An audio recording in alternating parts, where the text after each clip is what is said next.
তো সত্যি কথা কি জানেন, অনেক অনেক লোক দেখি যে মানে আল্লাহর ঘরে যায়, হজ করতে যায়, আলহামদুলিল্লাহ আল্লাহ কবুল করে যায়।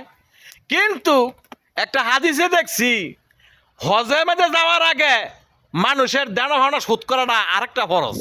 কিন্তু অনেক লোক আছে মানুষের বুসকা মাইরা, মানুষের টিয়া পয়সা রেন চেন না দিয়া, বোনের হক না দিয়া, ভাইয়ের হক না দিয়া, বাতিজার হক না বুঝাইয়া, বাগিনার হক না বুঝাইয়া উনি জায়গা হজ করত।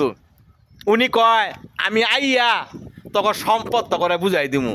পরে উনি হজ করে আইয়া ইমুনের অবস্থায় করে উনি একবারে হাজি নাম ডারে একের ধ্বংস করে লায়। তো যারা যারা নি বইনের হক দেন না, বাইয়ের হক বুঝাই দেন না, আমরা হজ 100 করলে কি লাভ হইব?